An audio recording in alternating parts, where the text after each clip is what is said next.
And I'm Managing Director of the Program on Negotiation. I'd like to say just a few words about the Program on Negotiation, PON, and then I'll turn over this evening's program to our moderator. PON is based here at Harvard Law School and is a collaborative research program of Harvard, MIT, and Tufts University. Drawing from many disciplines, including law, economics, psychology, business, government, education, and anthropology, PON seeks ways to reduce or manage conflict, believing that although conflict is inevitable, individuals, organizations, and nations can learn to resolve disputes peacefully. The people of PON are deeply engaged in problem solving in a wide variety of contexts, from mediating a labor dispute between orchestra musicians and management, to helping design a process for warring ethnic factions to begin to talk to one another.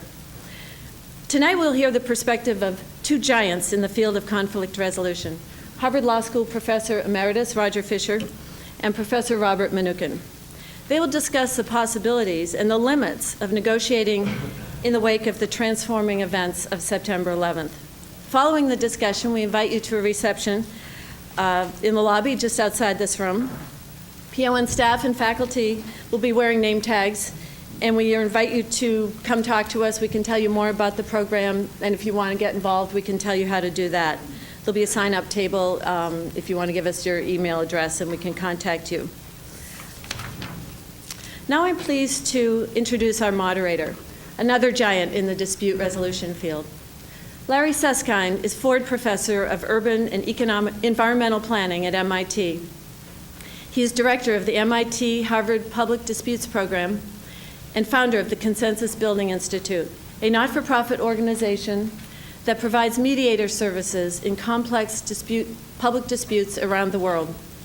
Larry is author of more than a dozen books, including the award-winning Consensus Building Handbook, and he was the first executive director of PON. Larry? Thanks very much, Susan.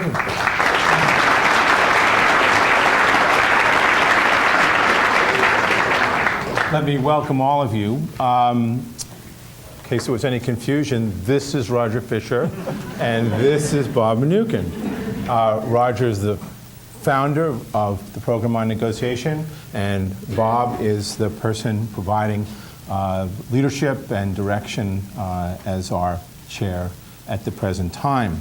I have lots of information about both of them, but I am not going to read it all.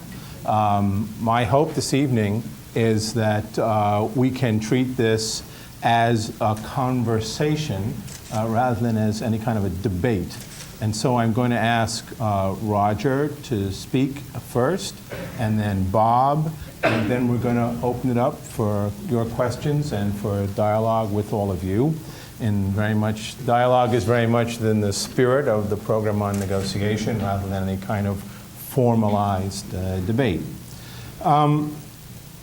You all have these microphones in front of you, at least those sitting at the tables do. And the way we're going to work this after Roger and Bob have spoken is that when people want to say something, ask a question, you raise your hand, do my best to recognize someone, and at that point you press the button and the mic will, we hope, go on. And our hope is that if you have a question, you would ask that. And if you have a very short statement to make, you would do that. But I'm afraid if a statement turns into a long speech, the mic's going to suddenly go off. So let me ask that people try to be pointed. If you want to make a comment as opposed to a question, that's fine.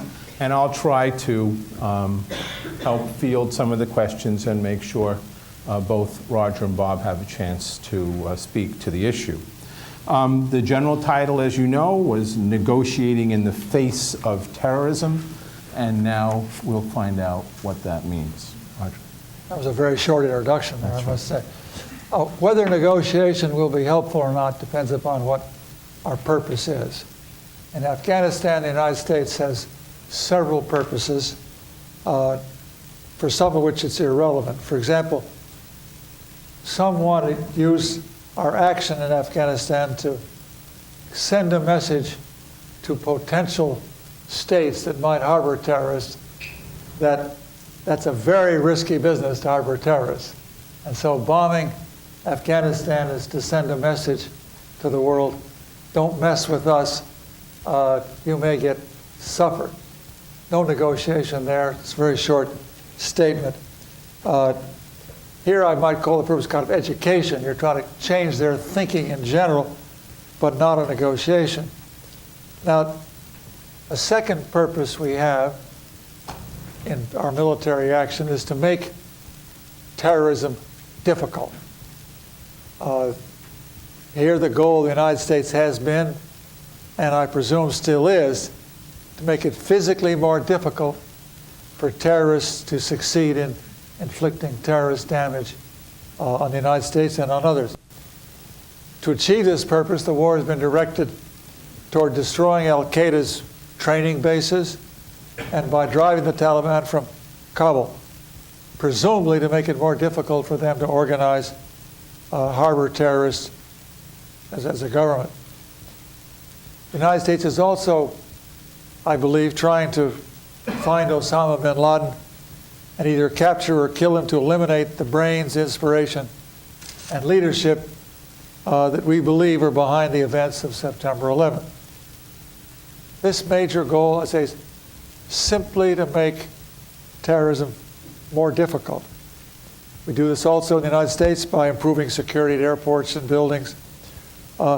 It's comparable to the first Chinese military program of defending itself by building the Great Wall of China, a very passive defense, make it more difficult to invade China.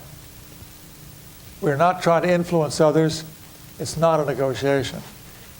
Now, I suppose if we should capture bin Laden, a subordinate purpose might be to punish him in order to deter future terrorists.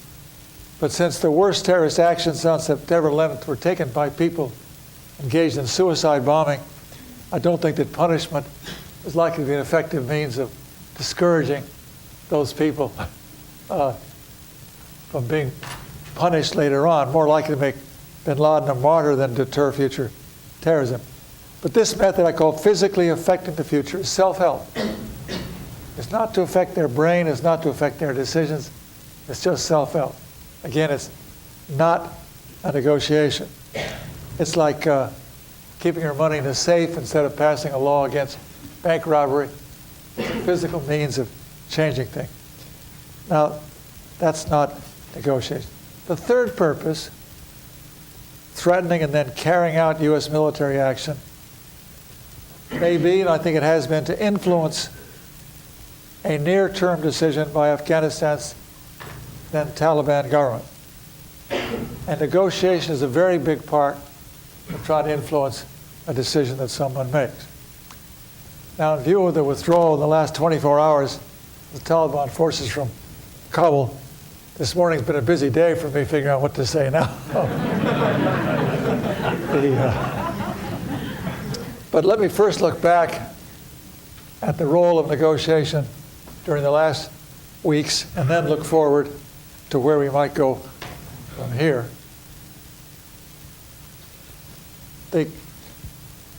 Time and again, starting on the 12th of September, the Taliban offered to negotiate.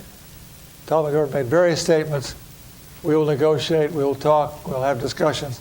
And each time the President Bush has said, in one way or another, no negotiation and no discussion. And when the U.S. threatened the bombing, one stated purpose was to influence, persuade, or coerce the Taliban government to make the decision we wanted them to make. Our failure to influence the Taliban was due, in part at least, I believe, to our failure to talk with them and to listen to them, directly or indirectly, with the Taliban. So far as I know, the Taliban did not then know, and even today do not know exactly what decision the United States wanted. We told them that they should seize and turn over Osama bin Laden. But if my surmise is correct, they would have asked themselves, if we say that, what's the next thing? Then they'll say, oh, and close the al-Qaeda bases and Afghanistan. And they would say, oh, and turn over his colleagues, too. And also, we want the names and intelligence of people he's trained here and where they are now. The United States is likely to keep asking for more and more once they start to announce they're giving in. So that it's, and to whom will they turn him over? They didn't know the consequences. Is he going to walk off Afghan territory and be shot, since the President Bush said he wants him dead or alive? How indefinite on-site verification does the United States want? For how long? Will it be tried? What kind of a court? Very early they said, we want an Islamic judge on any court that tries him. That's before they even started negotiating about what kind of court it might be, but they already indicated. Now, and who's the defense counsel? Will it be tried in New York City? Not a very neutral court. I suppose a federal court would transfer the trial away from New York City. There's an American criminal trial right there. It's crucial, I believe, to have them know exactly what decision you want and what happens if they say yes. That's just as important as what happens if they say no. Gaddafi, it took months of negotiation to persuade the head of Libya to turn over the two men accused of bombing Pan Am flight on the plane, the Pan Am flight that blew up over Lockerbie, Scotland. And the details that succeeded was to have, he'll be tried in the Netherlands by a Scottish court sitting in the Netherlands. A lot of negotiation. It took months. When I got involved in the United States in 1980, trying to influence the government of Iran to release the diplomats being held hostage in Iran. Lloyd Cutler, White House counsel to President Carter, asked if I could see I could be helpful. Through students, I got on the phone with the Ayatollah Beheshti in Tehran. He spoke excellent English, incidentally, very handy. Do it. And I said, what do you want? What do you want? Why are you holding these hostages? He said, the United States has never recognized this government. The Shah's dead. We want to be recognized as the government of Iran. And we want the embassy closed. I said, no diplomatic relations? He said, not until we invite them back. Not until we invite you back. Will the United States accept this? I said, I have no authority to speak for the United States. I speak to the United States. I'm happy to relay questions and ideas to them. I have no authority to commit the United States in any way. So we don't want the New York courts to try our financial claims. The Shah had a lot of money. Some of it belongs to the government. Some of it may be family money. We don't trust the New York courts. I said, what do you trust? Iranian courts in Tehran? He said, no, how about arbitration at The Hague? Will the United States accept that? I said, I'll ask them. But they wanted the whole thing. What was going to happen? How would sanctions end? And I said, that's going to be hard. How could I persuade them? He said, we've been punished enough. And he said, further sanctions will begin to destabilize the whole area. I said, I can try that out. And I said, but there was a lot of discussion. I was a middleman with no authority to negotiate, but asking questions, collecting ideas back and forth from the two sides. My notion of negotiation is not a formal. No one was suggesting that the president go over and sit down with someone, leader from the Taliban. The suggestion of those who, like myself, who favored discussion was have somebody designated by the Secretary General, somebody going back and forth with the two sides, seeing if they could come up with something they could recommend to both sides. Wherever one or both want to influence a decision, that's a negotiation if someone's talking. Now, what does this fear of negotiations come from? What is the phobia that caused President Bush to say no negotiation, no discussion? He's afraid of conferring status on the Taliban.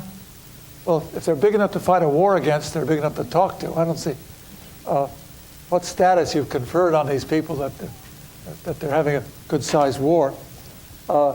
Afraid they'll persuade us to give in? My assumption is always I'm more likely to persuade them than they are to persuade me. If they tell me something I didn't know, I've learned something. I've benefited from talking about it. So I think the notion that it's risky, people think the negotiation is all making concessions. No, it's talking and listening, understanding what they want, and a chance to persuade them. And I don't know what it's going. Now, going forward, that's going back, looking at whether mistakes were made. No one can doubt that going forward, we need a lot of negotiation going on. It's going to require a great deal of negotiation. And it's going to be more difficult than it was 2 weeks ago. With whom do we negotiate? It's a multi-party negotiation of the most complex and difficult kind. We want some decisions made. By whom? Taliban leaders will say, please stay out of Kabul, and we, who are we? We may negotiate a place for you in the future government if you're good and stay out. I don't know what the consideration is going to be on that. And then we're going to say, who's going to be the interim police for Kabul, security forces? Turks, Indonesians, Egyptians, UN, the Secretary General, Pakistan. The ex-king of Afghanistan has some, should he set up a Loya Jirga, one of these traditional grand assemblies of parties, tribal chiefs and elders, intellectuals, be charged with to build a consensus to form a transitional government. In the meantime, what do we do to keep Taliban from saying, now that we're out of Kabul, the Northern Alliance is all going in there? I would guess that the Taliban will surge back in and fight them where there can't be any bombing to help them. If it's urban city terrorism, U.S. bombing from the air is not going to be very helpful on picking off particular people from one building and not another. But now my best advice at the moment is to have somebody volunteer, or the Secretary General ask somebody to volunteer, to pursue what I call the one-text process. The process that President Carter used at Camp David, the first Camp David meeting. A neutral third party talks to everybody who's relevant and says, what do you care about? What are your interests? What do you really need? Your hopes, your wants, your fears, your demands, what are they? He listens to their views, prepares a first draft. Then he goes around with the draft and says, what interest of yours is not taken care of in this draft? Recognizing other parties have interest too. And you gradually go around draft number 2, draft number 3. I think at Camp David is draft number 23 that Carter finally said, the best I can do. Had it printed up. He went to Prime Minister Begin and said, here's my final draft. No more changes. It's yes or no. It's been printed up right here for you to sign. Yes or no.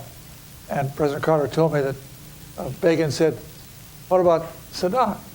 I told him, you get to go first. And he said, you mean I have to go first? He said, I think your going first will be more persuasive. I think the document is nearer your ideas than they are to Sadat's. But if you don't go first, if you're not going to sign it, there's no point in my taking it to Sadat, because if you won't sign it, not sign, I won't take it to him, so you better sign it if you want me to go forward. And he persuaded Begin, with whom he'd built up a fellow grandfather type relationship, to sign it. Then he went to Sadat, explained it to him, and said, I know it's not what you want, it's not what my first idea, it was the best I can do. It's yes or no. If you say no, it's over. If you say yes, there's some loose ends, but we can go on and solve those. And the president, according to President Carter, Sadat said, we? Who do you mean we can go on and solve those? Are you prepared to stick with this yourself and try to do some more? You got a promise from President Carter to try and stay on, and consider the alternative of PR, that this would be bad for Egypt and great for Israel. He signed it. Now, it's our interest having someone volunteer and try and do this and go forward with their country. I fear that in Afghanistan, as in Vietnam, the local residents there in North Vietnam and the Viet Cong cared more about their country than we did. And we Americans cared more about casualties than they did. I see a certain similarity with the problem in Afghanistan, where some people there may care more about the country than the American public does. We care more about we lost that war. And I also feel if we keep investing more and more time in it, we'll push the goalposts further away. Already there are op-ed pieces saying, well, while we're here, we ought to clear up Iraq, terrorist party, we ought to clear up other, like North Korea, we ought to stop. So I'm afraid it might push the goalposts further and further away. Finally, when I was working, my wife and I were living in Paris in 1948, 49, working on the Marshall Plan. I remember the United States is the most popular country in the world. You could travel anywhere, and you were welcome everywhere. Now we're the most hated country in the world. Part of the reason of our popularity was our international approach. The Marshall Plan, Point 4 program, technical assistance around the world, AID, and then later became Peace Corps, volunteers around the world. We cared about the world. We helped found the United Nations, and there were no terrorist acts against the United States.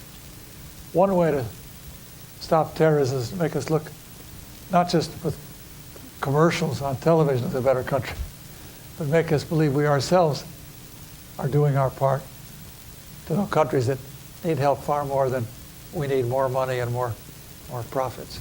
I'm sorry I took the full 20 minutes. Thank you very much, Roger. Great. Thank you. Bob? Well, for more than 15 years, the focus of my teaching, scholarship, and consulting has been negotiation and dispute resolution. First at Stanford University and now here at Harvard. An important measure because of the seminal work of my colleague and predecessor Roger Fisher and my colleagues here at the Program on Negotiation, there is today much greater awareness of the usefulness of negotiation in resolving conflicts of all sorts. Indeed, like Roger, I too am what I'd call a negotiation imperialist. I'm prepared to see in almost any set of human relationships in terms of negotiation, whether in terms of families, within organizations, in the legal setting, in national politics, internationally. I too, like Roger, have a strong preference for the use of dialogue and understanding as the basis for resolving conflict, not simply coercion. Much of my research has involved the study of barriers to the negotiated resolution of conflict and how to overcome them. Now, our topic tonight relates to Afghanistan and negotiating in the face of terrorism. The events of the last 2 months have raised in my mind a broader question: when not to negotiate. I do not wish to argue, as some do, that one should never negotiate with terrorists. For reasons I would be glad to elaborate on in the Q&A, that claim, in my mind, is much too overbroad. But I do wish to argue that President Bush was right 1 month ago when he refused to negotiate with respect to the terms of the ultimatum he had issued to the Taliban. Moreover, when the Taliban, perhaps predictably, but certainly unwisely, refused to comply, I believe that the use of military force in Afghanistan was fully warranted legally, morally, and prudentially. In the past 24 hours, the Northern Alliance has taken possession of Kabul, the capital of Afghanistan, which had been abandoned by the Taliban, with hardly a shot having been fired. More significantly, consistently with the stated aim of the United States, the Northern Alliance called for UN-sponsored negotiations with Afghan factions, including the Pashtuns, but not the Taliban, in an effort to form a representative, broad-based government. For those of us concerned with negotiations, like Roger, I think the days ahead are likely to be very interesting indeed. Now, some may believe that these events compellingly demonstrate the wisdom of President Bush's choice to make a non-negotiable demand and use force when his demands were not met. But this conclusion incorporates the benefit of hindsight and involves ex post analysis. I would like to focus on his decision ex ante, in other words, at the time it was being made. Let's roll the clock back a few weeks. In his ultimatum of September 20th, President Bush demanded that the Taliban turn over bin Laden and his people and shut down the terrorist training camps. The Taliban consistently refused to turn over bin Laden, but invited discussion and negotiation. Through the press, the Taliban denied that bin Laden and al-Qaeda were in any way involved in the attacks of September 11, and disputed claims of Western intelligence agencies linking the perpetrators to bin Laden. The Taliban asked the U.S. to provide proof and to allow it to judge its adequacy. The regime stated it might be willing to try bin Laden before the Supreme Court of Afghanistan or somewhere else before an Islamic court. On September 19th, in addressing a council of clerics, the Taliban leader, Mohammed Omar, reiterated this offer and stated that, and I'm quoting, "If the American government has some problems with the Islamic Emirate of Afghanistan, they should be resolved through negotiations."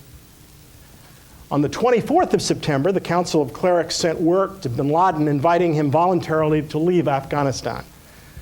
While at first reported missing, the message was finally delivered to bin Laden, apparently, and the next day, the Taliban, once again through its leader Omar, told a Pakistani Council of Clerics that the Taliban was willing to fight to the death to protect bin Laden from U.S. military forces.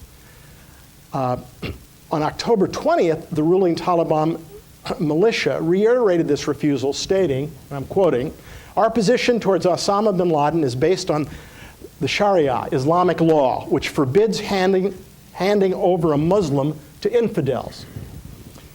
Should the United States, directly or indirectly, have entered into negotiations with the Taliban concerning the evidentiary basis for our belief that bin Laden and al-Qaeda were implicated in the September 11th attack, or about where bin Laden should be tried, or about how many terrorist camps should be shut down? I think not. Entering into negotiations is a decision that carries with it both actual and potential costs and benefits that should be carefully weighed in any given context against alternatives. Without disputing the validity of Roger Fisher's example, other examples, in this context, the facts suggest President Bush made the right calculation at the time. He refused to negotiate with the Taliban to persuade them, and instead chose to exercise our right of self-defense under the UN Charter and respond militarily. Let me begin by outlining our vital national interests. The paramount interest is to protect American lives, both within the United States and abroad, and to prevent and deter future terrorist attacks. We also have broader interests and responsibilities in the international system, both with respect to combating terrorism, promoting democracy, tolerance, and human rights.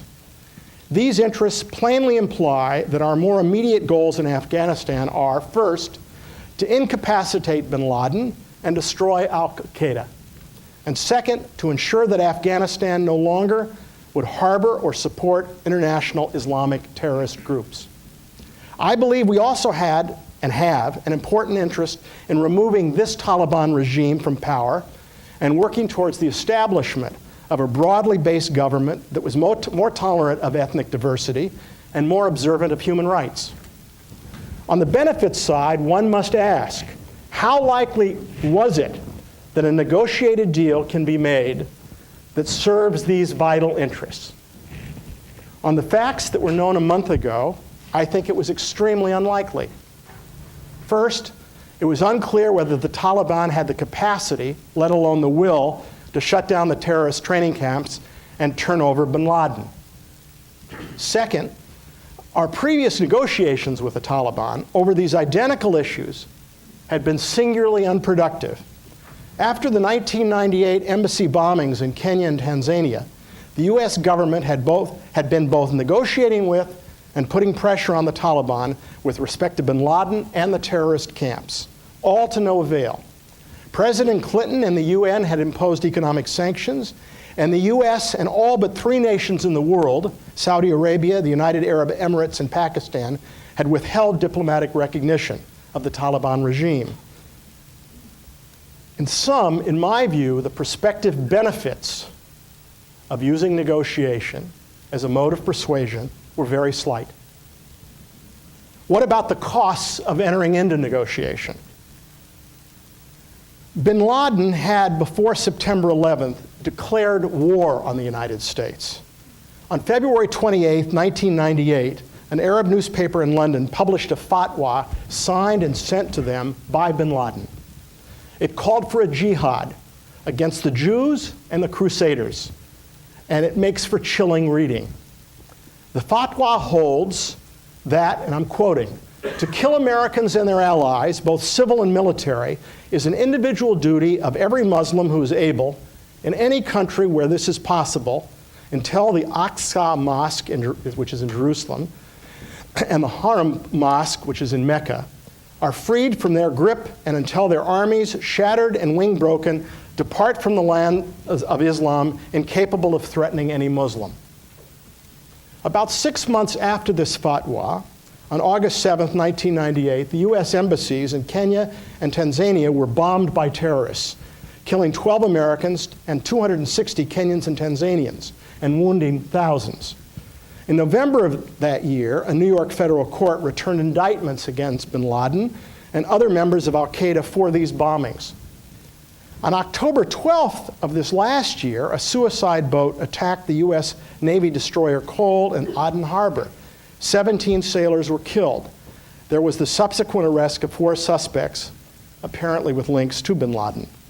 Finally, on September 11th of this year, there was the coordinated attack on U.S. territory, which claimed the lives of nearly 5,000 persons and destroyed and damaged symbols of both our political and economic strength.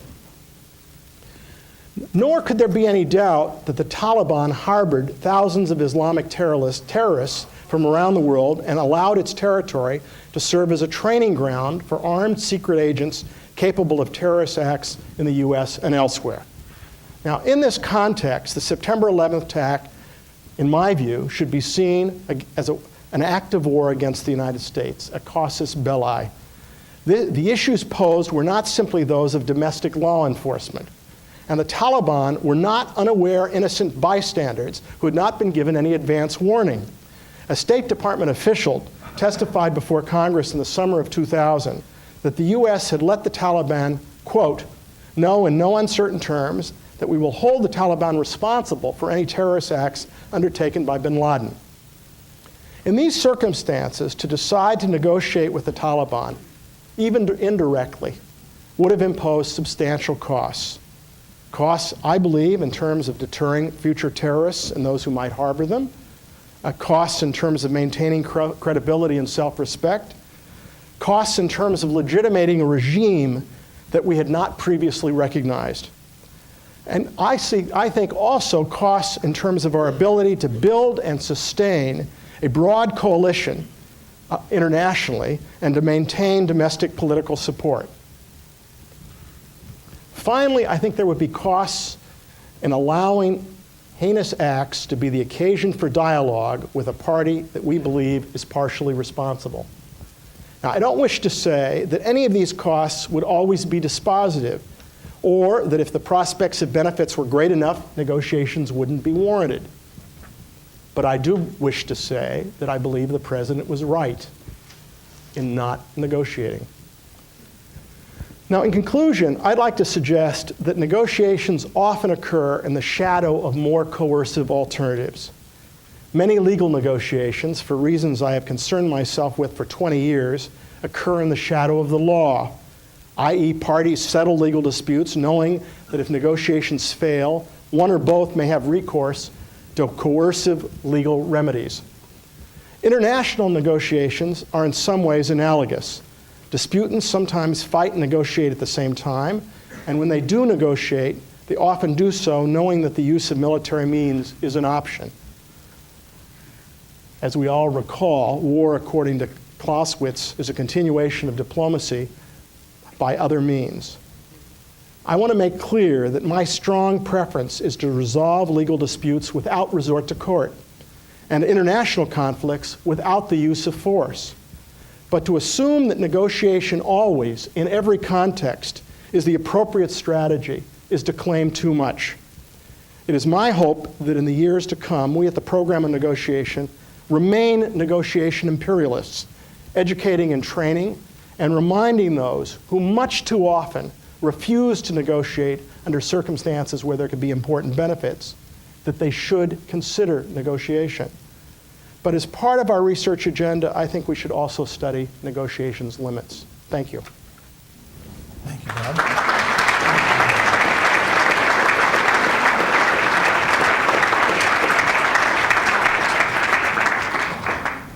Let me try to tease out 3 or 4 of the kinds of questions that those of us at the Program on Negotiation feel you can do research about, implied or raised by the 2 statements that you've heard.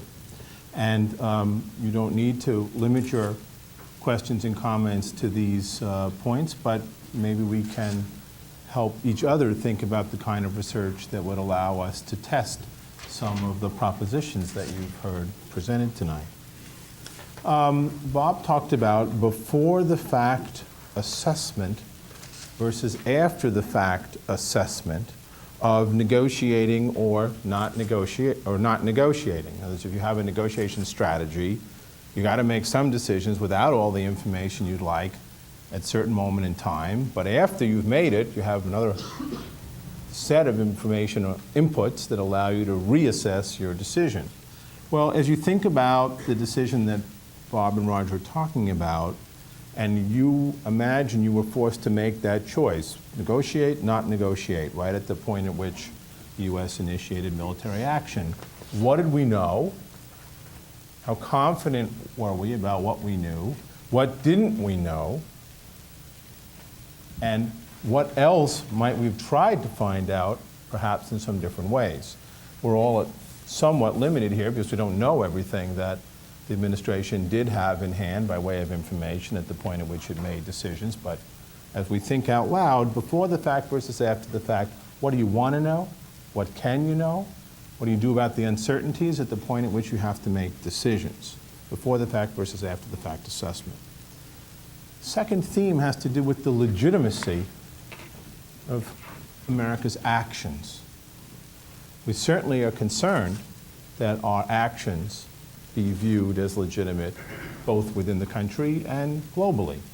What establishes the legitimacy of our decision to negotiate or not negotiate?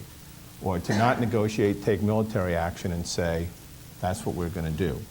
What's the basis of legitimacy for our country at the point at which this decision has to be made? We heard slight differences, although I don't really think Roger and Bob would disagree, about force versus negotiation as compared to force and negotiation. And I think it's very important for us not to think about these as dichotomous, especially if you imagine what most people would call the kind of track 2 unofficial communications that Roger was talking about, which could conceivably have been taken and in some ways even undertaken in a way that the U.S. could have disavowed, to explore options in the way that Roger was describing. You can use force to create a clear sense on the part of your opponent or partner about what their next best option is if they don't negotiate, while simultaneously exploring other options. So we want to think about here about the mix, not the choice, between force and various kinds of official and unofficial talk, and how you want to make choices about that. And then fourth theme has to do with timing. You might decide this is not a good time to negotiate, or not to negotiate in a formal way, or not to negotiate in a formal way about those issues. But then things can change, and you don't want to be locked in to the decision. So the question is, what do you think constitutes the moment when you want to engage in a more formal, a more explicit kind of negotiation? What constitutes that moment? these are the kinds of questions that, that PON deals with, and they give us a kind of framework or lens through which to examine and explore the kinds of views you've heard here. Let me open this up at this point and again remind you, if you would indicate you'd like to be recognized, I'll do my best to keep an eye across the whole spectrum here. And if I point to you, then if you hit the button in the front and make a statement or ask a question, and we'll go there second, go right ahead first here. Hi, Professor Fisher, this question is for you. You just mentioned in your statement that you're afraid that the longer we're in Afghanistan, the longer that this effort is going to take, the more we're going to push back our goalposts and drag this into places like Iraq and try to take out Saddam Hussein. Now, my question is, what you said that you're afraid that that's going to happen. Why do you see that as a bad thing, as a negative thing? Because I would think that most people kind of regret that that didn't happen at the end of the Gulf War, and that that would be a worthwhile conquest to take that action. So I was wondering if you could expand on that. Yeah, no, I believe that the United States is not the self-appointed policeman to conquer countries all over the world because it doesn't like the government. If the Security Council of the United Nations wanted to ask for something to be done. But what happens is the more we have U.S. action, the more we say, hey, let's do this while we're doing this, let's do this, let's do more. In Korea, when he got the North Koreans back to the line, because they said, well, while we're fighting, let's go all the way and win the war. Let's go right across let's chase them across the Yalu River, let's get over us. And the war got bigger and bigger. In Vietnam, people got more and more anxious, and we lost that war. I find that the public interest in supporting a casualty-producing war to change the internal affairs of other countries ought to be restricted by international law. We ought to look at what our legal basis is for doing that, not just while we're fighting a war, it's a good thing. My question's for Professor Mnookin. I think I kind of listened to the benefits cost analysis, and it seems to make sense, at least low benefits, fairly high cost. But on the fourth theme that Professor Susskind brought up, timing, I'd just like to stretch the horizon some and ask about one of the costs you put on the table, which I think is real, was the loss of domestic political support. What concerns me about that is a benefit from the other side, or a cost of not negotiating is what? Cost of what? A cost of not negotiating is to do what Professor Fisher said, that is, we become more and more the enemy of the world by not negotiating. What is the timing, and how do you answer, a benefit cost where domestic political support becomes too important? Well, I think that's a really a very good question, and I think that Larry is absolutely right in suggesting that when one should negotiate is an important question. In that regard, I'd like to make a couple observations. First, before the bombing began, my belief is there was lots of the exploration of the sort that Roger suggested, not by us, not by our government directly, but indirectly, and not by volunteers. But I think that both the Pakistanis and the Saudis, each of whom had connections with the Taliban, their officials made several trips to see the Taliban, and my own belief is that each of those countries have some very sophisticated diplomats, and other than communicating that Bush was very serious, I'm sure they did, I would suspect, they were informally exploring what flexibility there was in terms of the Taliban, in terms of cooperating and really turning bin Laden over. This is a guess. We may not know for a number of years, historically, whether it's right. But given what was going on before, I think, in fact, we were probably learning not directly, but through others, what the prospects were. Second, I suspect our people have been doing, we know they've been doing a vast amount of negotiations along the way. I mean, with Uzbekistan, Turkmenistan, I mean, there have been negotiations going on like crazy all over the world, including lots of negotiations, I suspect, in Afghanistan with some people who are not terribly attractive folks to be negotiating with. So I don't wish to sort of suggest in any way, some sanctimony about that. Why are we negotiating? I think we're probably negotiating like crazy to try to get various warlords and others to peel off and no longer support the existing Taliban regime. Indeed, I think it's critical. It's absolutely critical. I think our success to date has been exaggerated. I think this is all going to take very much longer, and I think it's going to be very complicated. The North, I had hoped to sort of show you an ethnic map of Afghanistan. It's available on bbcco.com.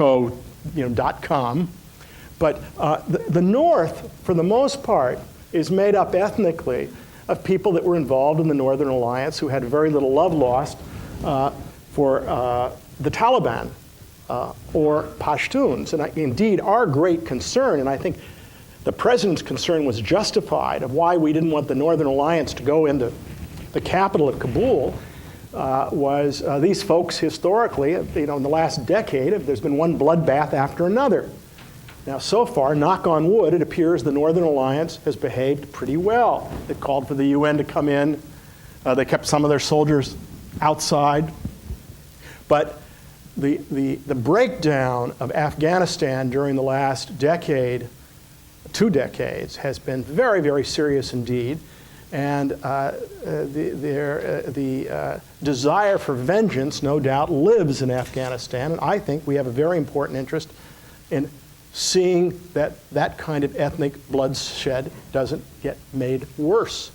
And I think there's a good chance that through UN intervention and lots of U.S. economic support in the months and years to come, I'm not as pessimistic as Roger is. Finally, I think that right now it's just indispensable that there be negotiations with Pashtun groups. And indeed, I would be prepared, I would suspect we've got government people talking to folks that at one time or another have been allied with the Taliban. The Northern Alliance says we're going to talk to everybody, but we're not going to talk to the Taliban, and they're not going to be part of the grand coalition. I wouldn't draw that line so sharply. I think that in fact, there are going to have been people that were involved in the Taliban that are going to probably be involved in this government. And that's not a bad thing, provided that government, in my view, respects the possibility of diverse ethnic groups being in the government and not using and not trying to impose the sort of human rights violations and theocratic state that obviously, one of the most moving things is you see the people lined up in the North shaving off their beards and applauding the Northern Alliance as they went in. In fact, there can be no doubt that the Taliban, although originally applauded rather broadly in '96 because they were restoring order, were deeply resented because of their theocratic impulse. So I think there's going to forgive the long-winded response, I think there are going to be lots of opportunities to negotiate, and I think we should be negotiating. Susan. Hi, I'm interested in the idea of a multi-ethnic government being the solution for Afghanistan, and I'm wondering what your thoughts are about the process of negotiations that will be used or can be used to develop that kind of government. And is there a possibility of using a real democratic-based process to enable the future participants in that government to create their government in that kind of way? They're pointing at each other. One of us, I hope that this is going on. I find it's very difficult when you've been in the Northern Alliance, people murder Taliban soldiers who were left by the road or they caught up with them. Very difficult to get rid of that stuff. And I think getting some active solicitation or facilitation by Iranians who've had some experience in facilitating. The Loya Jirga, the great tribal council that Afghanistan has used in the past to bring it together, go on, they talk until they reach a consensus. I hope there's some very well-trained people familiar with separating interests from demands or positions and letting them go on. The more the bombing is, the more I think we've made a war out of this rather than a political problem. I would have had a political problem all the time. I'm not as optimistic as Bob is on the extent of negotiations based on the Contra War in Latin America, based on El Salvador, based on South Africa. The amount of work that had been done by people from the middle, not on both sides, was limited.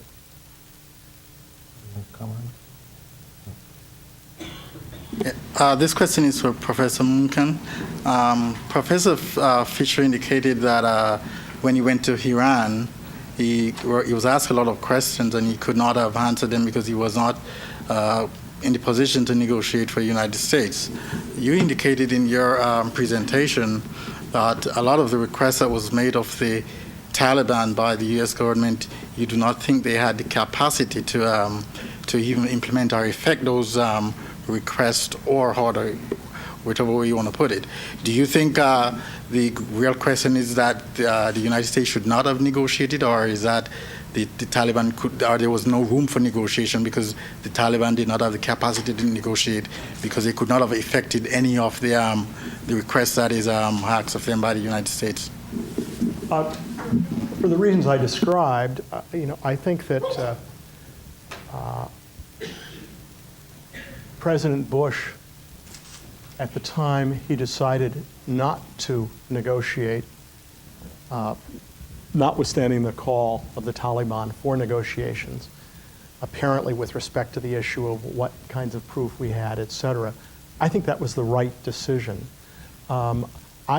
I don't know, I think it's very complicated the extent to which the Taliban have influence, much less control over bin Laden and Al-Qaeda on the one hand, or to know what extent bin Laden and Al-Qaeda have influence on the Taliban on the other hand. I mean, there have been press reports of marriages between bin Laden and Omar, in terms of their families. I don't know whether it's true or not. It is apparently the case that there are some 20,000, 25,000 what are called Arab Afghans who are part of the Taliban military. They may be an important part. They may have some influence. I just can't say. But I guess for the whole set of reasons I described, I think that it was correct not to negotiate directly or indirectly with the Taliban, but instead, after fair warning, and not precipitously, President Clinton, a couple days after the embassy attacks, went out and bombed a couple targets, I think, in fact, the administration was wise to sort of take their time, not react in a matter of hours or even days, but really take a few weeks. But let me just make sure I'm getting your answer, Bob. The question was, you thought it was right not to negotiate. That's correct. Because it wasn't in the U.S. interest. That's correct. And that was not primarily because you thought the Taliban weren't in a position to negotiate. I think that, I think that's absolutely right. The Taliban could have negotiated. Now, I thought he was asking, could the Taliban have delivered what we were after? And that is That was part of the question. Al-Qaeda, bin That's Laden, right. closing the camps. And I'm just saying, I have a big question mark. I don't know what capacity they had to do that, even if they'd chosen to do it. I also thought, for reasons I described, the probabilities were extremely low that they could be persuaded to do that. And indeed, the other thing I might note is it's kind of fun as a lawyer to sort of think about a conversation with the Taliban, I imagine if a couple of us were asked to represent in the Taliban's negotiation, the United States and the Taliban. And, we've got to persuade the Taliban of bin Laden's complicity. Well, as a lawyer, I'd ask, well, what's the standard of proof required? Is it proof beyond a reasonable doubt? Is it a preponderance of evidence? Is it reasonable suspicion? Should the U.S. be required to reveal evidence that was perhaps secured through the intelligence sources that might be compromised? Should bin Laden be provided with counsel for all of this? And then you've got the question of excuses and justification. To what extent should bin Laden's grievances be taken into account in terms of this conversation? Are they defenses to their action? Now, I would suggest, my own view is, that whatever bin Laden's grievances, if there was complicity, they don't justify these actions. And indeed, the United States, I think, has a very strong interest in separating acts like this from grievances. This is not the way to get grievances on the agenda normally. And indeed, as I said, I think it's a mistake, and sometimes it's framed this way, to sort of see this issue in terms of law enforcement, sort of conventional law enforcement. I don't think that's not the way I see it. I mean, I think that, although I don't like the rhetoric of war, I think, in fact, this is much closer to a war, both because of the way bin Laden framed it in his fatwa and because of the actions that have been taken. Okay, we got lots of questions. I've got Howard in the front, and then there second, and third in the back, and fourth there. I'm responding as an analyst to this question, and I think it was almost, for me, a no-brainer that Bush did right in responding the way he did, very close to the September 11th disaster. It's now 2 months later, and if we raise the question, should we be negotiating now, with whom and under what circumstances, that's an entirely different question, and there are great opportunities for negotiations, which I think Roger would certainly endorse. But along with the disaster, there comes some type of opportunity or window opening. A window opening for the negotiations between Israel and Palestine, between the Indians and Pakistanis on Kashmir, between the United States and Iraq. And questions that are long range. What kind of world do we want to see in when we have the power of rogue countries using nuclear bombs and valises? We have to set down certain patterns, and I think that this is a time that not only do we have to respond with some force, but we have to show that we can worry about such questions in the future, including the disparity and way of life between the haves and the have-nots. This is an opportunity to negotiate those questions. I loved your view that this is a decision problem. You have to look at your objectives. And I think that I went along with you nodding my head about all the objectives that you listed, but there are a lot more about the future posture that the United States will take in matters of this kind and the opportunities that will be raised. In terms of Larry's remarks about this is a decision problem whether you negotiate or not, and you brought out the uncertainties. And absolutely, I agree with you. In many cases where there are uncertainties, there are other ways that you can handle them. Like, for example, a businessman has to make a decision without knowing the demand for a new product. They will do a sample survey. They will do an experiment. Well, you can do that in the negotiation world also. You don't have to negotiate with capital N, but you can negotiate with little n. You can have sort of parallel negotiations with surrogates, and I suspect that that's happening right now. I do too. We want to hope so. We want to hope so, right? Yeah. This is a question primarily for Mr. Mnuchin. It has to do with the fourth question that Mr. Susskind raised about timing, when it's appropriate to negotiate and about what. And my question, you invited this, is when is it appropriate to negotiate with terrorists, under what conditions, and what is it appropriate to negotiate about, what issues? It has to do, you have to include a definition of terrorism in that. And if you define terrorism as a preemptive strike using force first, when would it then be appropriate to negotiate after that, and about what? I think that's a great question, and let me simply suggest that my own view is that with respect to ethnic conflicts in contiguous geographic areas, Northern Ireland, South Africa, Israel and the Palestinians, to name three, my view is that the claim, well, we'll never negotiate with a terrorist, is a bad proposition. Because, in fact, you have people that are going to be needing to live together, and to the extent there comes a time, which happened in Oslo, when on the one hand, the Palestinians were prepared to recognize that Israel as a state had a right to exist, something, by the way, bin Laden does not recognize at all.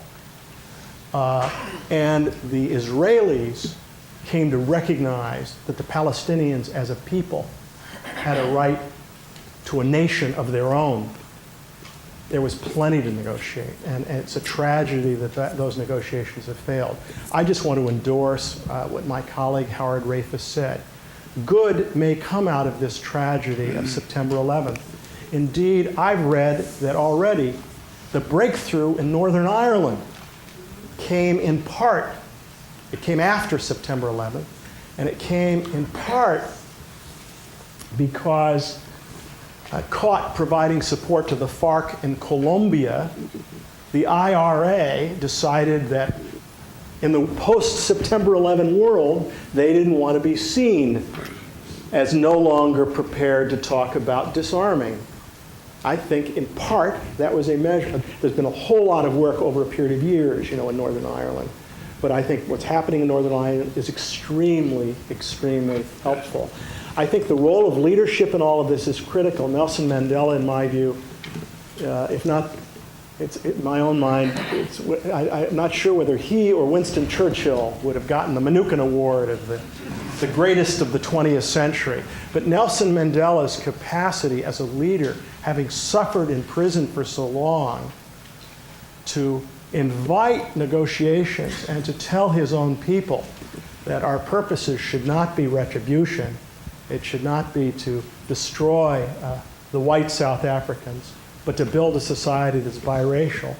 It's, his extraordinary humanity is just, to say it's admirable is to understate it.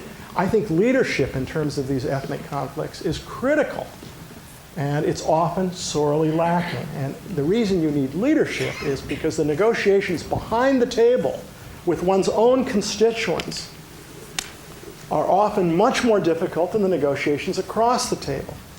I think that the tragedy of the Middle East today, in my view, is that it's not clear to me that on either side, either Sharon or Arafat, really are prepared to exercise the kind of leadership to bring about the outcome that any sensible person realizes will eventually happen. And that outcome is an Israel with reasonably secure borders and a right to exist on the one hand, and a contiguous Palestinian state with this very tough problem of, well, how do you characterize Jerusalem? But I, for one, am optimistic you could even solve that. But the difficulty is there are constituents on both sides in that dispute who not only don't want to negotiate, but they really don't want the other side to exist. And that is a problem, and it takes real leadership to be willing to face off the settlers. In my view, the West Bank settlements other than those right around Jerusalem, ought to be dismantled, period. For an Israeli political leader to do it, it's going to take a lot of courage because there's a risk of a civil war in Israel. Similarly, I think that with respect to the Palestinians, there are groups that are prepared to use force that are, have got to be constrained. Yeah, I want to ask you a question first. I want to just follow up on that and ask you a version of that question, okay? Because of things I know you've said other times, not just here tonight. How can you talk about negotiating with terrorists at any time if you don't want to encourage more terrorist behavior? Because isn't negotiation viewed as rewarding that behavior? Because I'm sure people in this room have a version of that question in mind. No. I negotiate with people so I can persuade them. And I find I'm more able to persuade people who've never seen the other side of the case by getting to sit in the chair, go through exercises. They understand sometimes for the first time. But how about concerns viewed by other people when you're doing that to persuade them? That's what the outcome is. That's what the outcome is.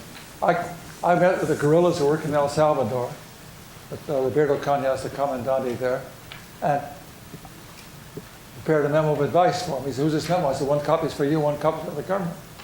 He said, "The same memo for both sides?" And I said, "Yeah, I can learn to dance together." And they went to Mexico and negotiated, and he wrote me a letter and said, "You know, with these ideas, we guerrillas accomplished more in 1 year of negotiating than we did in 10 years of warfare." That's a guy who was a guerrilla fighting and so on. He said, "Gee, this stuff is better than what we were doing."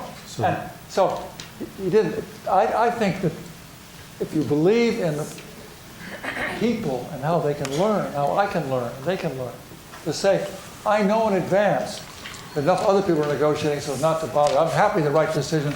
I assumed somebody else was doing important work.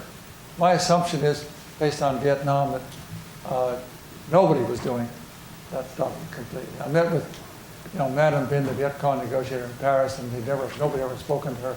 She was a foreign minister. I think that the assumption that I trust in my government to do it right, those people are so boxed in by the positions. Remember on Cuba, one guy said, "If you're asking us to reconsider our policy, I can tell you we're not going to reconsider it." I said, "How do you know it's the best policy unless you compare it with others?" He said, "We're not going to re-examine it. Our policy is not to re-examine our policy." And so I just think that I find that the thought that you people use negotiating is totally different from the one thing that bothered me is when President Bush said, "No discussions." No negotiation means no discussions. I said, how the hell can you learn what they think? How the hell you change your mind as you understand where their mind is? How can you deal with this stuff without listening effectively? And I find that the maybe a no-brainer, Howard, not to use military approach, but to say I'm accompanying that with saying that no one discusses with them at all because we're not going to change. I just regard that as little short of outrageous. And go ahead. I'm working my way down. I've got 1, 2, 3, and then we'll go over to the back. Yep. Thank you. Roger, I know nothing phases you, but there's a part of this that still bothers me. Most of the examples that people have been using are between parties who are belligerents. We're told that Al-Qaeda has people in over 60 countries. What happens when the parties don't recognize each other's sanity, when they don't recognize each other's rationality at a very basic level, so that there really is a 1,000-year history of some people being infidels to another person's worldview? How do you approach that? What's your better alternative? No, just how do you approach it? Listen, I mean, I find that when people say they're crazy, they usually have their own rationality. And it may be different values than I have, maybe something else. And time and again, you're able to say, gee, let's do it differently. Let's do it. I'm working with stories about people in South Africa on both sides, getting them to do role reversal, getting the foreign minister of South Africa to pretend he was a black trying to get a deal out of his town. He couldn't stand it. After about 15 minutes of role-playing, he couldn't stand it anymore. They got so much to say on their side. And he knew enough about it to play the role. No, my concern is we think we know more than we do. I know all about you. I know you're evil. You're an evil one, period. Not that you've done terrible things, and you must have believed you had some cause you were pursuing, and maybe we can convince some of you that's not the right cause, not the best way to do it, because of the opposition you generate. No, I learn every time I talk with somebody. I learn something, and I sit back and say, I know it all. I know how they think. I know that there's no one there in the Taliban who would be sensible and do things the right way. I just don't know that much. Bob may know a lot more than I do about that, but my experience is that people who think they know everything frequently don't. This is also Professor Fisher. I have a two-part question about the one-text method as you would see it applied in Afghanistan. First, who are your likely candidates to play that role of third-party drafter? Or at least what characteristics should that third party have in this situation? And second, what advice would you have for that mediator when faced with the inevitable question of who has a legitimate place at the table? Just as you don't have one table, you talk to those people who can wreck things. Who participates in the process then? And you ask their views on it. If they have ideas, you let their ideas and see if they're helpful to developing a plan. If I were working on this in Afghanistan, I think I'd be trying to get a plan, and if somebody opposed it completely, I'll say, well, the plan says that the only ones who can sit at the table of this collective committee are those who accept this plan. If you accept it, you may get a seat at the table. If you don't, you're one of the outsiders. Can you give me ideas how to improve it? No, I think you can. I think the Taliban like power very much. They had a lot of other ideas. I believe that when they kept trying to negotiate, will you talk with us? Will you find out what happens if we turn them over? So I thought they want to keep their power base and they were prepared to have some flexibility. Could he have an Afghan, Muslim judge on the court that would decide the case for him? And part of it, they want to have success they can tell their constituents they got. It's not they don't want to do it. They have to say something, that they got something for it. They got this done, they got more evidence. Yes, they explained the evidence to us, and now we're convinced they changed their mind. So I'd be looking for the reasons they want more evidence. Is it to save face with their constituents? That's frequently the way our people behave when I've saved it. So the one text process is to keep talking interests, concerns, hopes, fears, what they want to have, and try to draft language you think is going to take into account the hopes and fears of the other side, and come around with the best you can come up with. And this was started at the Law of the Sea conference by one of the committee chairmen who developed really the single negotiating text process. And I just think it's terrific that you can, because you're not haggling by concession against concession. You're trying to keep producing a better and better answer. And you think we can find somebody with sufficient credibility on at least both sides now for the purpose of beginning that single text procedure? Yeah, I would guess so. I don't know you can't. I'd like first to endorse the line of thinking that Howard Rafa was calling us to. I think we ought to view this as a moment of opportunity. And I think the opportunity is not only trying to create a program for positive developments in dealing with the disparities between the rich and the poor, and those who feel excluded and those who are part of the structure of power. But I think I have an opportunity to rethink what constitutes the process of negotiation, stages, and the people who should be involved in the negotiation. We're assuming here the negotiations inevitably is between the United States and the Taliban. It seems to me one of the things that was missing, there was no international mechanism for significant negotiations before we got to the crisis of September 11th. The crisis was building long, long time before. And I'm sure that it's true, as Professor said that there are a lot of talks were going on, the Saudis and the Pakistanis. However, there's a rather strange irony there. In some sense, these would be the last people to be trustworthy intermediaries there, because it was the Pakistanis and the Saudis who basically created the Taliban, with some money from us, of course, and have expected that these men sent from Islamabad to Kandahar were in a position to negotiate. They were there to carry messages back and forth and to make sure that the Taliban understood what the threat was and that the Americans understood what the resistance of the Taliban was going to be. It seems to me that we need to find some more creative way of defining negotiating process and methods of getting it underway at a much earlier stage than we have. And of course, there's no substitute for knowing more than we apparently knew. And what we do seem to know now, I think pretty conclusively, is the Taliban had no power to control Osama bin Laden and al-Qaeda. Quite the contrary was more likely true. So there again, you're in a trap.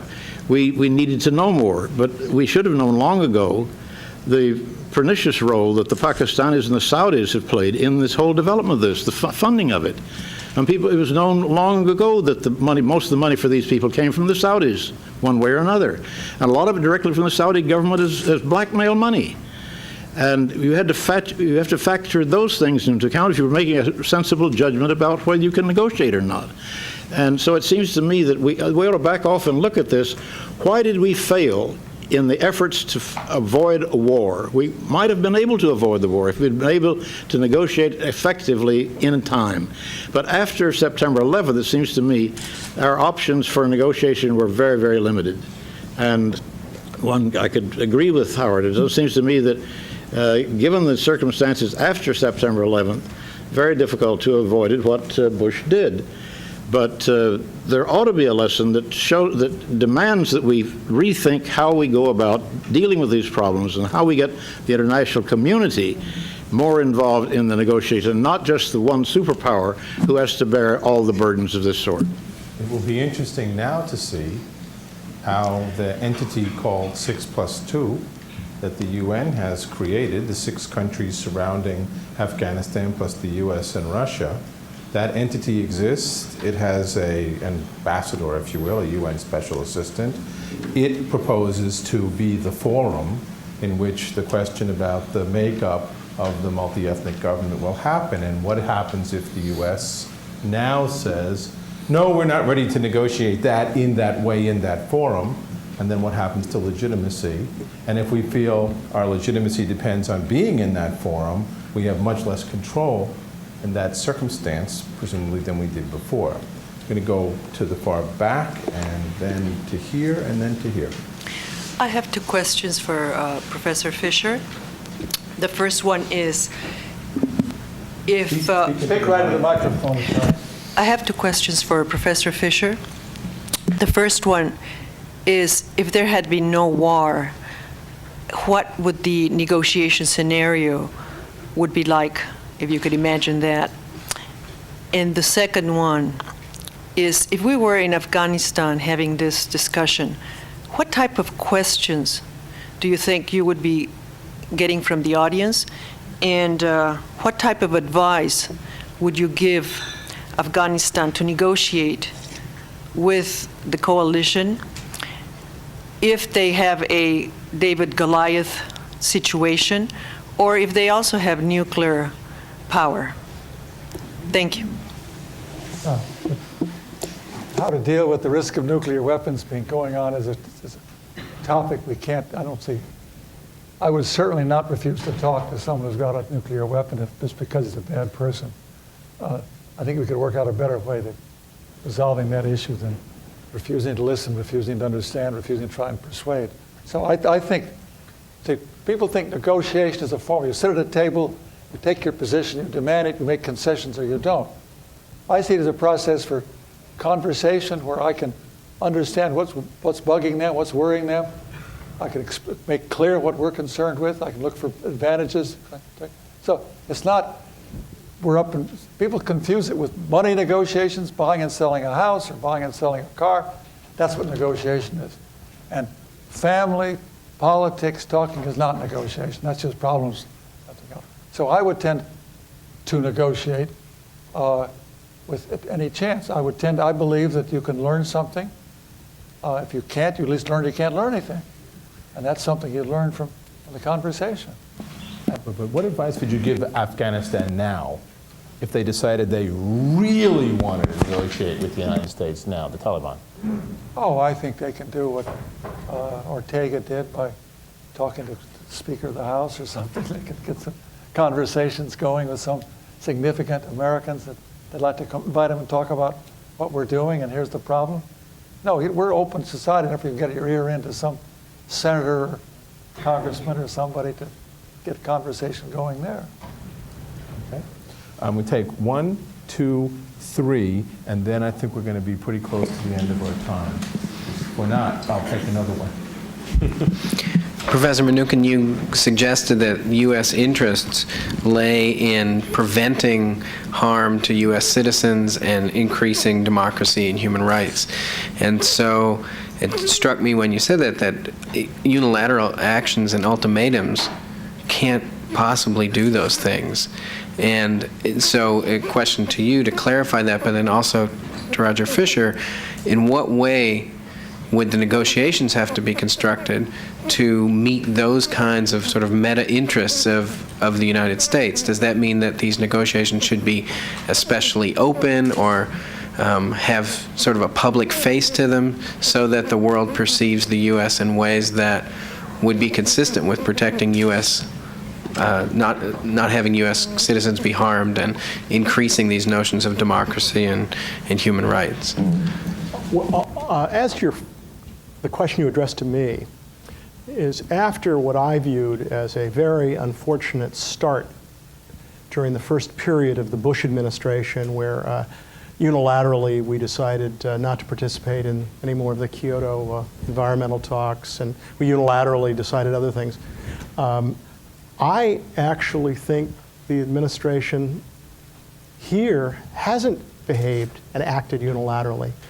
What Bush has done quite brilliantly is build a rather broad coalition where his principle is different people can make contributions to this effort in different ways. Some are providing soldiers. Several European countries are prepared to provide soldiers.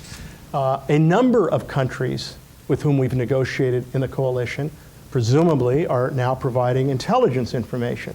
It's hard for any of us as lay people to know just the extent of that, but it's possible. Moreover, the securing of the rather unilateral condemnation, I think, was nearly universal condemnation of the act was very impressive.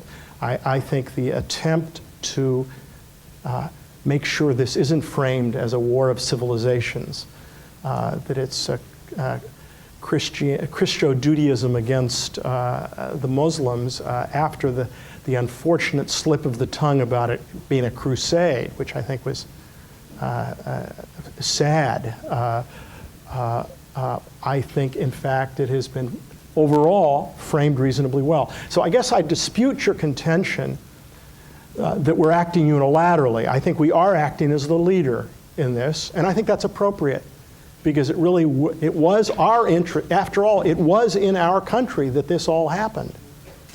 But I don't think it was unilateral, at least not in the way that he had earlier behaved internationally in quite a unilateral way. I'm terribly concerned about open negotiations with the press asking, did you back down, did you back down, who gave in here, what's the headline for tomorrow's story? So when I have discussions